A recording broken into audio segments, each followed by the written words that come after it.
Hello friends, I am Abhishek. You are welcome on my YouTube channel एक ज़्यादा juniors. यदि channel पर पहली बार हैं तो चैनल को सब्सक्राइब करें और बेल आइकन को क्लिक करें। डिस्क्रिप्शन लिंक में जाकर सारे वीडियो आसानी से देख सकते हैं। संख्याएं। आज मैं संख्याओं का परिभाषा उदाहरण के साथ चर्चा करने जा रहा हूँ।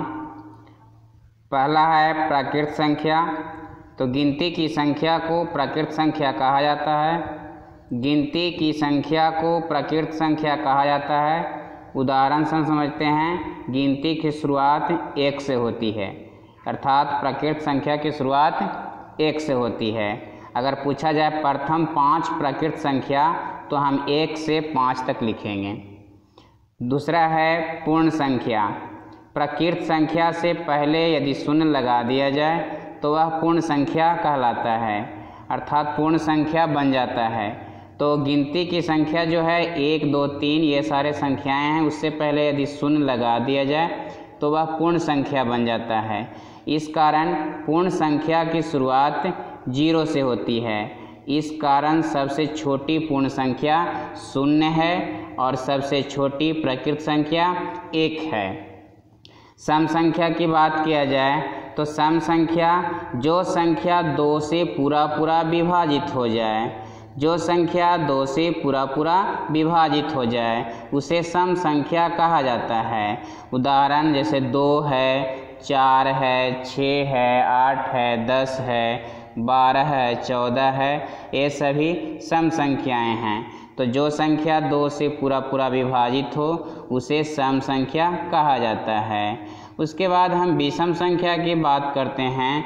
तो विषम संख्या जो संख्या 2 से पूरा विभाजित नहीं हो, जो संख्या 2 से पूरा विभाजित नहीं हो उसे विषम संख्या कहा जाता है। उसे विषम संख्या उदाहरण से हम समझते हैं, यानी 2 से जो नहीं कटता है 1 है, 3 है, 5 है, 9 है, 7 भी है, 11 है। तो इस प्रकार जो 2 से नहीं कटता है वह विषम संख्या कहलाती है। उसके बाद है रूढ़ संख्या या अभाज्य संख्या। तो जो संख्या 1 और स्वयं को छोड़कर, यानी जो संख्या 1 और स्वयं को छोड़कर किसी और संख्या से विभाजित ना हो, जो 1 और स्वयं से विभाजित होता है और किसी भी संख्या से विभाजित नहीं होता है, जो संख्या 1 और स्वयं को छोड़कर किसी और संख्या से विभाजित ना हो उसे रूढ़ संख्या या अभाज्य संख्या कहा जाता है। ऐसे जो संख्या ये दिया हुआ है, ये संख्या 1 से तो सभी संख्याएं कटती है और स्वयं का मतलब है कि अगर 2 को हम देखें तो 1 से कटेगा, 2 से कटेगा और किसी से कटने वाला नहीं है। तो इस प्रकार जो संख्या 1 और स्वयं से कटती है और किसी भी संख्या से न कटती है उसी को हम रूढ़ संख्या या अभाज्य संख्या कहते हैं। यहाँ उदाहरण के रूप में 100 तक अभाज्य संख्या या रूढ़ संख्या लिखा गया है। उसके बाद आगे है भाज्य संख्या क्या है। तो भाज्य संख्या, अभाज्य संख्या का परिभाषा याद है तो उसमें विभाजित ना हो रहता है, लेकिन इसमें विभाजित हो जाता है। जो संख्या 1 और स्वयं को छोड़कर किसी और संख्या से भी विभाजित हो जाता है, यानी अर्थात किसी और संख्या से भी कट जाता है, यानी 1 से कटेगा। उदाहरण हम देखें, 1 से कटेगा और 2 से भी 4 से तो कटेगा ही कटेगा, उसके बाद 2 से भी कट जाता है। इस कारण ये भाज्य संख्याएं हैं। जो स्वयं से कटता है, 1 से कटता है और भी किसी संख्या से कट जाए उसे भाज्य संख्या कहा जाता है। परिमेय संख्या, जो संख्या p/q के रूप में हो, जो संख्या p/q के रूप में हो उसे परिमेय संख्या कहा जाता है।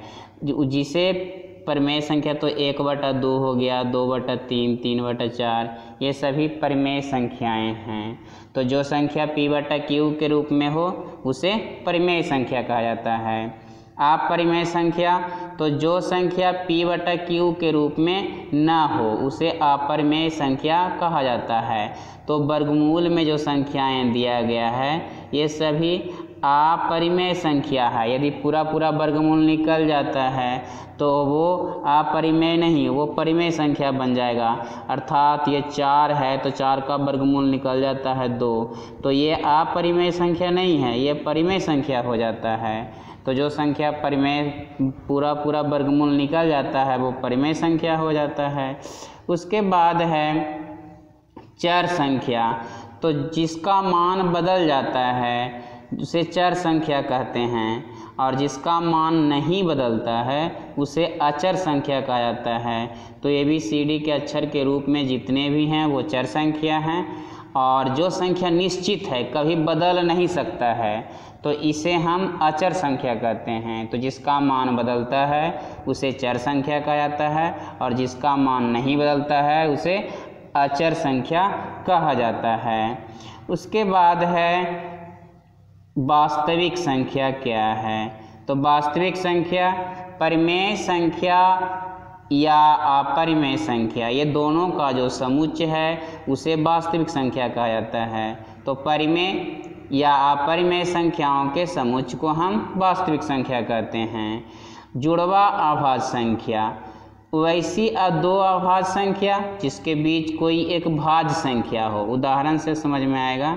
वैसी दो अभाज्य संख्या जिसके बीच कोई एक भाज्य संख्या हो, यानी 3 अभाज्य संख्या है, 5 भी अभाज्य संख्या है, तो 3 और 5 के बीच एक 4 जो है वो भाज्य संख्या है। तो इस कारण से ये जुड़वा अभाज्य कहलाता है। 5 और 7 के बीच 6 है जो भाज्य संख्या है। तो दो अभाज्य संख्याओं के बीच एक भाज्य संख्या हो तो उसे जुड़वा अभाज्य संख्या कहा जाता है। Thanks for watching. All the best.